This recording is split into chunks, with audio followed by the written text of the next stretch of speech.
Legal एडतर्फे मी वकीलपत्र दाखल केलं होतं. अनुच्छेद 21 मध्ये प्रोव्हिजन आहे त्याप्रमाणे मी लीगल एडच्या पॅनलवर काम करतो आणि ज्यांना वकील मिळत नाही तर त्यांना वकील मिळावा ही अशा प्रकारची व्यवस्था ही न्यायालयाची असते. तर त्यांनी वकिलासाठी त्यांनी मागणी केली होती आणि त्याप्रमाणे वकीलपत्र दाखल केलं होतं.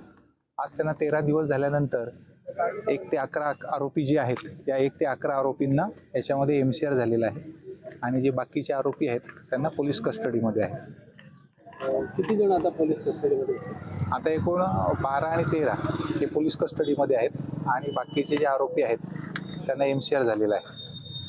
आणि लीगल एडतर्फे जेव्हा मी होतो वकील त्यावेळेला पहिल्या रिमांडच्या वेळेला मी होतो. त्यानंतर बाकीचे त्यांचे जे आरोपींचे वकील होते त्यांनी आज काम पाहिलेलं आहे.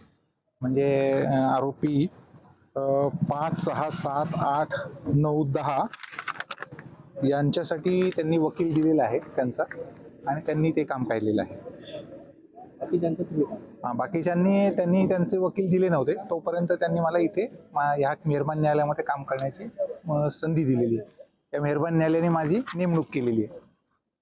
टाइम्स डिजिटलला लाईक करा, सबस्क्राईब करा, शेअर करा आणि बेल आयकॉन दाबायला विसरू नका. पाहत रहा टाइम्स डिजिटल.